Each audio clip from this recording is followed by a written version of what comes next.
एक दिन मैं दुकान बंद करके जब घर पहुंचा तो ड्राइंग रूम के दरवाजे पर जाकर ठिठक गया। अंदर से मेरे मम्मी पापा की बोलने की आवाज़ें आ रही थी। दुल्हन तो मुश्किल से 19 साल की थी और श्याम बाबूजी 50 के। बेचारी। इतना सुनते ही मैं जल्दी से दीवार की आड़ में हो गया और सांस रोककर सारी बातें बड़े ध्यान से सुनने लगा। ऐसी शादी से तो बेहतर होता कि लड़की के माँ बाप उसे जहर देकर ही मार डालते। मेरी माँ ने कहा, तुम नहीं जानती कविता, लड़की के माँ बाप तो बचपन में ही चल बसे थे। गरीब मामा मामी ने ही उसकी परवरिश की है। 4 लड़कियां ब्याहने को हैं, पिताजी ने बताया। ये भी कोई बात हुई?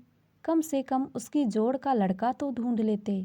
इतनी हसीन और कमसन लड़की को इस बूढ़े के पल्ले बांधने की क्या ज़रूरत आ पड़ी थी, जिसके पहले ही 4 बच्चे हैं। हाय, मुझे तो उसकी जवानी पर तरस आ रहा है। कैसे देख रही थी वह मेरी तरफ। इस समय उस पर क्या बीत रही होगी। माँ ने कहा। मैं इससे आगे कुछ और सुनने की हिम्मत ना जुटा पाया। मैं धीरे से अपने कमरे में जाकर कुर्सी पर बैठ गया। मैं आंखें मूंदकर सोचने लगा, क्या वाकई वह 19 साल की है? क्या सचमुच वह हसीन है? अगर वह खूबसूरत होगी तो क्या श्याम बाबू की कमज़ोर आंखें उसके हुस्न की चमक बर्दाश्त कर पाएंगी? आज की रात मास्टर साहब की ये बातें सोचते सोचते मेरा सिर चकराने लगा और मैं कुर्सी से उठकर कमरे में टहलने लगा। थोड़ी देर बाद मेरी माँ खाना रख गई, मगर मुझसे खाया न गया। बड़ी मुश्किल से मैं थोड़ा सा पानी पीकर बिस्तर पर लेट गया, पर मुझे नींद भी नहीं आई। रात भर करवट बदलते हुए मैं ना जाने क्या क्या सोचता रहा। सुबह हुई तो मैं टहलते हुए छत पर चढ़ गया और बेकरारी से टहलकर श्याम बाबू के आंगन में झांकने लगा। कुछ ही देर में आंगन में एक खूबसूरत लड़की दिखाई दी। उसे देखकर मैं अपने होशो हवास खो बैठा। फिर कुछ देर संभलने के बाद उसकी खूबसूरती को एकटक देखने लगा। उस लड़की को भी लगा कि कोई उसे देख रहा है। उसे निगाह ऊपर उठाई तो मुझे देखकर वह शर्मा गई और छिप गई। लेकिन मैं उसका मासूम चेहरा आंखों में लिए देर तक उसके ख्यालों में डूबा रहा। मेरी धड़कनें तेज हो गई थी। दिल में नई चाहत सी उमड़ पड़ी थी। मैं फिर उसकी खूबसूरती को देखना चाहता था, पर वह नज़र न आई। इसके बाद मैं रोज़ सुबह सुबह छत पर चढ़ जाता। जब वह आंगन में आती, उसकी निगाह मेरी निगाह से टकराती, फिर वह शर्मा कर छिप जाती। लेकिन एक दिन मुझको देखकर उसकी निगाह झुकी नहीं, वह मुझे देखती रही। मैं भी उसे देखता रहा। फिर हमारे चेहरे पर मुस्कुराहटें फूटने लगी और बाद में तो हम में इशारेबाजियाँ भी होने लगी। अब हम दोनों के बीच केवल बातें होना बाकी थी। पर इसके लिए मुझको ज़्यादा इंतज़ार नहीं करना पड़ा। श्याम बाबू सुबह सवेरे घर से निकलते थे तो स्कूल से शाम को ही लौटते थे। उनके बच्चे भी स्कूल चले जाते थे। घर में केवल उनकी अंधी बहरी माँ रह जाती थी। एक दिन उस लड़की का इशारा पाकर मैं नज़र बचाकर उसके घर में घुस गया। वह मुझे बड़े प्यार से अपने कमरे में ले गई और पलंग पर बैठने का इशारा किया और खुद भी पास बैठ गई। थोड़ी घबराहट के साथ हम में बातचीत शुरू हुई। उसने अपना नाम सुमिता बताया, मैंने भी उसे अपना नाम बताया।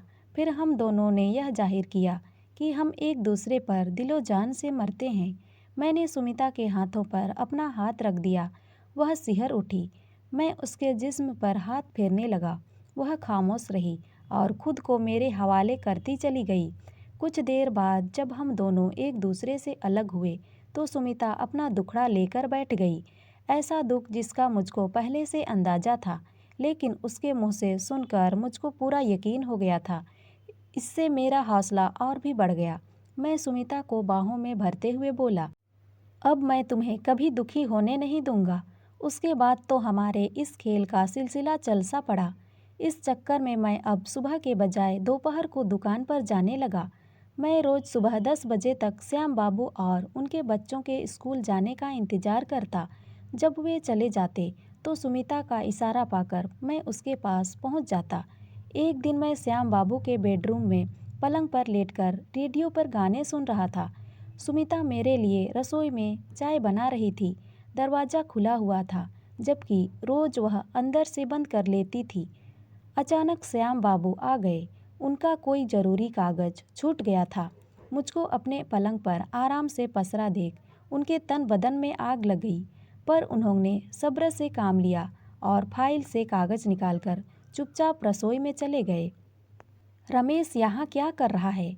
उन्होंने सुमिता से पूछा।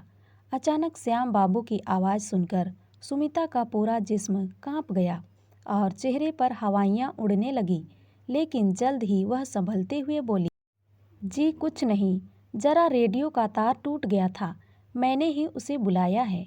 श्याम बाबू फिर कुछ ना बोले और चुपचाप घर से बाहर निकल गए। उनके बाहर जाने के बाद ही सुमिता के जान में जान आई। वह चाय छोड़कर कमरे में आ गई।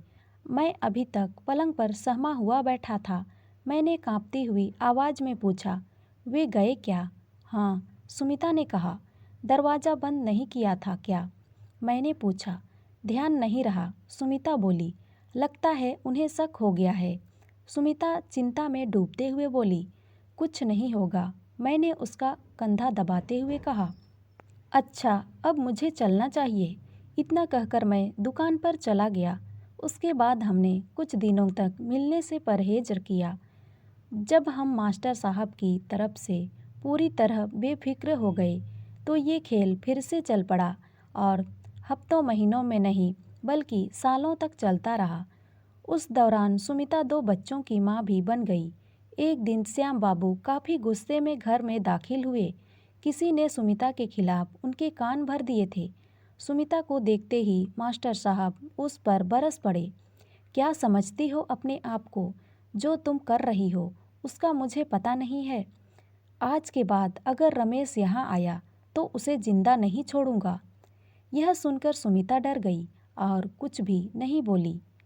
फिर मास्टर साहब गुस्से में मेरे पिता के पास आकर चिल्लाने लगे, अपने लड़के को समझा दीजिए, मेरी गैर मौजूदगी में वह मेरे घर आता है। आज के बाद उसे वहाँ देख लिया तो गोली मार दूंगा। मेरे पिता निहायत की शरीफ इंसान थे, इसीलिए उन्होंने मुझको खूब डांटा फटकारा।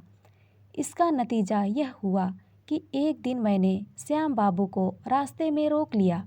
पिताजी से क्या कहा तुमने? मुझे गोली मरवाओगे?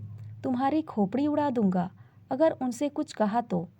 मैंने श्याम बाबू का गिरवान पकड़कर धमकी दी। धीरे धीरे बात पुरानी हो गई। जिस्मों का खेल बंद हो गया, लेकिन आँखों का खेल जारी रहा और मैं इंतज़ार करता रहा। सुमिता ने मुझे फिर कभी नहीं बुलाया। हाँ, उसने एक खत जरूर मुझको भिजवा दिया जिसमें लिखा था, तुम तो जानते हो कि मैं अपनी किस मजबूरी के चलते इस अधेड़ आदमी से शादी की हूँ। अगर ये भी मुझे छोड़ देंगे तो फिर मुझे कौन अपनाएगा? अब मेरे बच्चे भी हैं, उन्हें कौन सहारा देगा? यह सब सोचकर डर सा लगता है। उम्मीद है तुम मेरी मजबूरी को समझने की कोशिश करोगे। खत पढ़ने के बाद मैंने दरवाजे पर खड़े खड़े बड़ी बेबसी से सुमिता की तरफ देखा और भारी कदमों से अपने दुकान की तरफ चल दिया। तो दोस्तों, ये कहानी आपको कैसी लगी कमेंट में ज़रूर बताएं और अच्छी लगी हो तो लाइक शेयर और सब्सक्राइब ज़रूर करें। धन्यवाद।